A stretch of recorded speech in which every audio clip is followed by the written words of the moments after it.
Yo, what's up mga ka-Doy TV Sports? Welcome back dito po sa ating malupitang channel, Doy TV Sports lamang po. Ang ating topic nandiyan na. Magbibigay lamang po ako ng reaction, okay?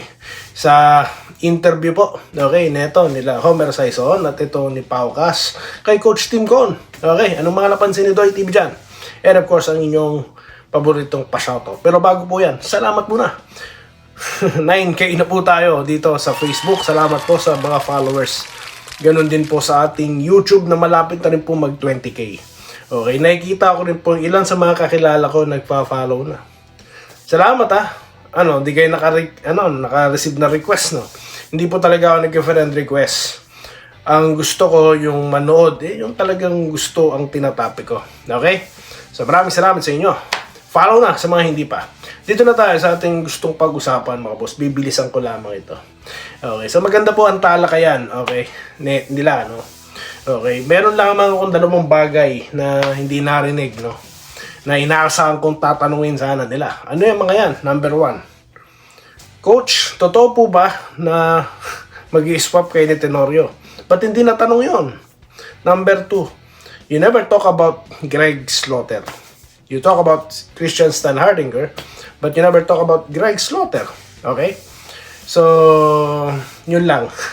Napansin ko. Anyway, na-share po ang mga impormasyon. Yan po ang dapat nyong ginawa noon pa. Dapat yung source talaga ang kinausap nyo para po malinawan ang lahat. Tignan nyo.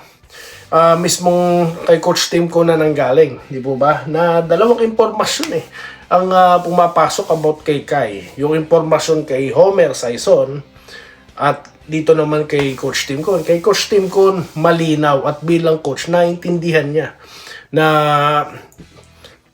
di naman totally pinigilan ng coach ng Japan, di po ba? Pero may may impact 'yon. Dahilan para hindi siya makapaglaro, di po ba? So let's keep it that way, mga boss, di po ba? Yung mga pera matters na pag-usapan din.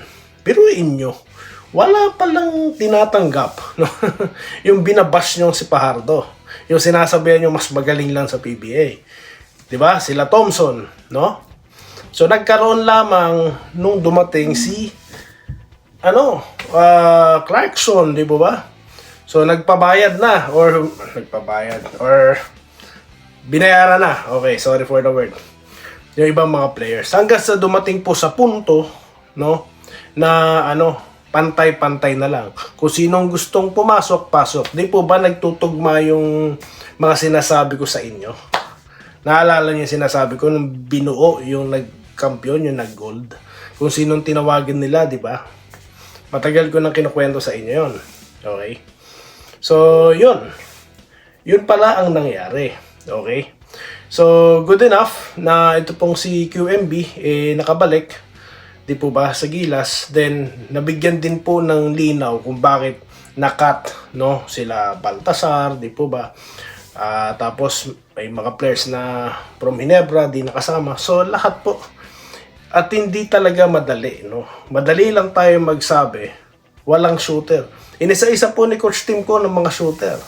Di ba yan din ang pinapaliwanag ko sa inyo, mga boss? So,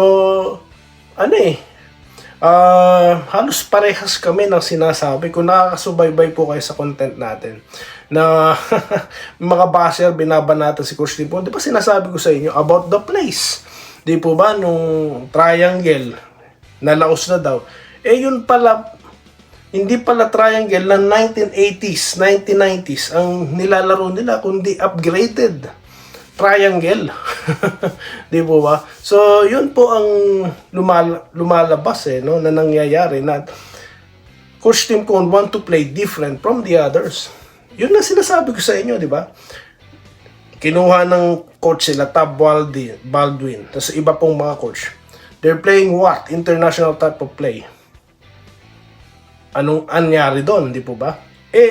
Effective nung dumating si Coach Tim Con, di po ba? I mean, yung huling kampanya kung saan nandiyan siya, nanalo sila ng gold, natalo nila Latvia, di po ba? Anong sinabi niya na diferensya? Isa lang. Kai Sotto. Di ba sinabi ko din sa inyo yan? So, yun, di ba? So, nagtataka ako, bakit hindi rin naitanong ni Sir Homer Ano kaya ang standing mo, coach? Mananalo ka kaya ng ilang kampyonato kung nasa mahinang kupunan ka? Yun yung mga tanong na hinahantay ko eh. Tapos si ano naman, ito naman si Sir Pao, no?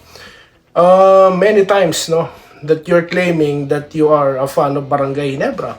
Pero I've been waiting for the Barangay Ginebra fan type of question, di po ba? Ano po ba yung mga question na yun?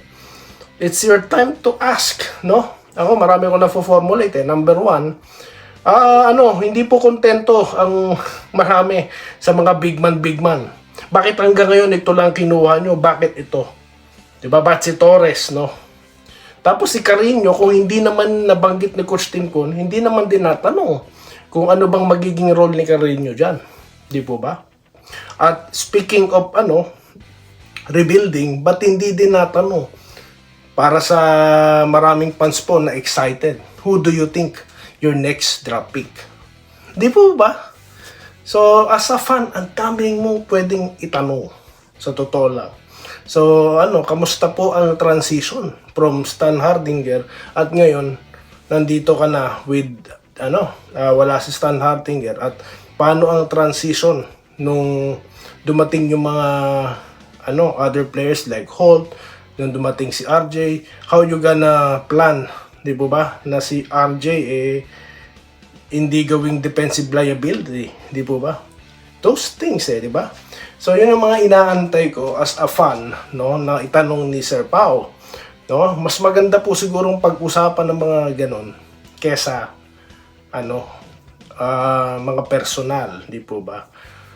Katulad po ng mga sweldo, di po ba? Anyway, so yun po ang magandang ginawa nyo dyan na tinanong nyo yung side nila Coach Tim Con. So nalinawan yung about salaries, di po ba? Tapos ano bang nangyari kay Kai, ba't di nakalaro, di po ba? So yun po eh. Okay, so overall naman ako'y natuwa, no? Okay, at marami po nga pong naipaliwanag dyan si Coach Tim Con. So, panoorin niyo yung interview na yan, mga boss, no? Pinukukulangin ng oras ko para i-summary yan. Pero, overall, ang ganda. Okay? So, shoutout na po tayo, mga boss. So, malamang may nakakalimutan ako. Pwede ako mag-content ulit sa susunod, no? About dyan sa interview nila. Okay? So, shoutout na po tayo sa mga nag-comment po dito sa YouTube. Katulad po ni Ma'am Irene Quiles. Okay, shoutout po, Ma'am. Ganun din po kay Sir Wenceslao Hapon. Lumakas daw po ang Converge. Talagang lumakas sila. Okay. Yan si Doy, sabi ni Ray Santos. Salamat. Talaga naman, mga fake news umaariba. Magpakalat. Mabuti na lang si Doy. Nariyan kayo ang tunay na legit vlogger na bumabakpak. Salamat po, Ma'am Minerva Nimba. No?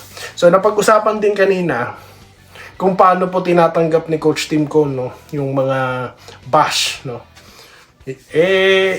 Alam nyo, ang nagbabash lang kasi talaga dyan, kita nyo sa interview, mararamdaman nyo talaga kung ano ang mga insights ng coach, di po ba?